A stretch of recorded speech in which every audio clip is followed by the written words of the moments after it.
ಒಂದು ಹಳೆಯ ಮನೆ ಕೆಲವು ವರ್ಷಗಳಿಂದ ಬೀಗ ಹಾಕಿ ಮುಚ್ಚಲಾಗಿತ್ತು. ಆದರೆ ಒಂದು ದಿನ ಕೆಲವರು ಆ ಮನೆ ಒಳಗಡೆ ಹೋಗಲು ನಿರ್ಧಾರ ಮಾಡಿದರು. ಅವರು ಒಳಗೆ ನೋಡಿರೋದು ಜನರಿಗೂ ಇಂದಿಗೂ ಭಯ ಪಡಿಸುತ್ತಿದೆ. ಆ ಮನೆಯೊಳಗೆ ನಿಜವಾಗಿಯೂ ಏನಾಯಿತು? ಒಂದು ಸಣ್ಣ ಊರಿನ ಒಳಗಡೆ ಕಾಡಿನ ಮಧ್ಯ ಒಂದು ಹಳೆಯ ಮನೆ ಇತ್ತು. ಕಿಟಕಿಗಳು ಒಡೆದು ಹೋಗಿದ್ದವು, ಬಾಗಿಲು ಅರ್ಧ ಮುರಿದಿತ್ತು. ರಾತ್ರಿಯಲ್ಲಿ ವಿಚಿತ್ರ ಶಬ್ದಗಳು ಬರುತ್ತಿತ್ತು. ಆದರೆ ಕೆಲವು ಜನರು ಹೇಳುತ್ತಿದ್ರು, ಆ ಮನೆ ಹತ್ತಿರ ಹೋಗಬೇಡಿ. ಆದರೆ ಏನಕ್ಕೆ ಆ ಮನೆ ಹತ್ರ ಹೋಗಬಾರ್ದು? ಹಲವಾರು ವರ್ಷಗಳ ಹಿಂದೆ ಆ ಮನೆಯಲ್ಲಿ ಒಂದು ಕುಟುಂಬ ವಾಸ ಮಾಡುತ್ತಿತ್ತು. ತಂದೆ, ತಾಯಿ, ಇಬ್ಬರು ಮಕ್ಕಳು. ಅವರು ಸಾಮಾನ್ಯ ಜೀವನ ನಡೆಸುತ್ತಿದ್ದರು.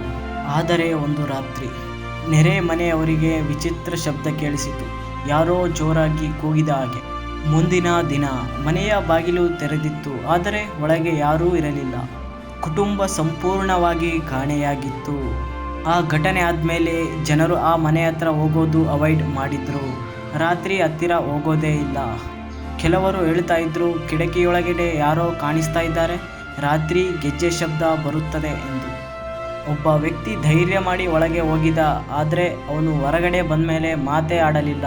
ಗೊತ್ತಾ, ಒಂದು ದಿನ 4 ಸ್ನೇಹಿತರು ಡಿಸೈಡ್ ಮಾಡ್ತಾರೆ, ನಾವು 4 ಜನ ಕ್ಯಾಮರಾ ತಗೊಂಡು ರೆಕಾರ್ಡ್ ಮಾಡ್ತೀವಿ ಎಂದು.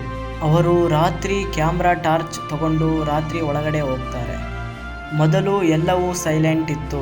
ಧೂಳು ತುಂಬಿದ ರೂಮು, ಹಳೆಯ ಫರ್ನಿಚರ್ಸ್. ಆದರೆ ಒಂದು ರೂಮು ಮಾತ್ರ ಡೋರ್ ಲಾಕ್ ಆಗಿತ್ತು. ಅವರು ಬಾಗಿಲು ತೆಗೆಯಲು ಪ್ರಯತ್ನಿಸಿದರು. ಡೋರ್ ನಿಧಾನವಾಗಿ ತೆಗೆದು ಒಳಗಡೆ ಹೋಗ್ತಾರೆ. ಒಳಗೆ ಹಳೆಯ ಫ್ಯಾಮಿಲಿ ಫೋಟೋಸ್, ಗೋಡೆಯ ಮೇಲೆ ಚಿತ್ರ ಗುರುತುಗಳು, ಮುರಿದ ಕನ್ನಡಿ ತುಂಡುಗಳು ಇದ್ದವು. ಆಗ ಮೇಲ್ಛಾವಣಿಯಲ್ಲಿ ವಿಚಿತ್ರ ಶಬ್ದ ಬರುತ್ತೆ. ಒಬ್ಬ ಫ್ರೆಂಡ್ ಕ್ಯಾಮರಾ ಕೆಳಗೆ ಬಿಟ್ಟು ಹೇಳ್ತಾನೆ, ಅವರು ಮಾತ್ರ ಅಲ್ಲ, ಇಲ್ಲಿ ಇನ್ನೂ ಯಾರೋ ಇದ್ದಾರೆ ಎಂದು. ಲೈಟ್ಸ್ ಎಲ್ಲ ಆಫ್ ಆಗಿತ್ತು. ಏನೋ ಒಂಥರ ಸೌಂಡ್ ಬರ್ತಾ ಇತ್ತು, ಆದರೆ ಡೋರ್ ಸ್ವತಃ ಮುಚ್ಚಿತು. ಅವರು ಭಯ ಬಿದ್ದು ಓಡಲು ಪ್ರಯತ್ನಿಸುತ್ತಾರೆ. ಒಬ್ಬ ಫ್ರೆಂಡ್ ಮಾತ್ರ ಕಾಣಲಿಲ್ಲ. ಮಿಕ್ಕಿದವರು ಹೊರಗೆ ಬಂದರು, ಆದರೆ ಒಳಗೆ ಉಳಿದವನ ಬಗ್ಗೆ ಇಂದಿಗೂ ಗೊತ್ತಿಲ್ಲ ಅಂತಾರೆ. ಮುಂದಿನ ದಿನ ಪೊಲೀಸರು ರಿಸರ್ಚ್ ಮಾಡ್ತಾರೆ, ಆದರೆ ಏನೂ ಸಿಕ್ಕಿಲ್ಲ.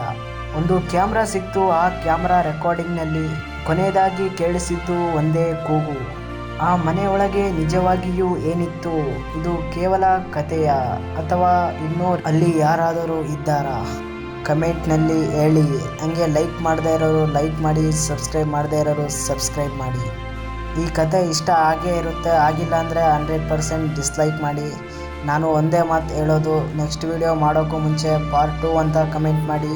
ಇನ್ನೊಂದು ಕತೆ ಇದೆ, ಅದನ್ನು ರಿಯಲಿಸ್ಟಿಕ್ ಆಗಿ ನಾನೇ ಹೇಳ್ತೀನಿ. ಓಕೆ ಗಾಯ್ಸ್, ನೆಕ್ಸ್ಟ್ ವಿಡಿಯೋದಲ್ಲಿ ಸಿಗೋಣ. Thank you for watching.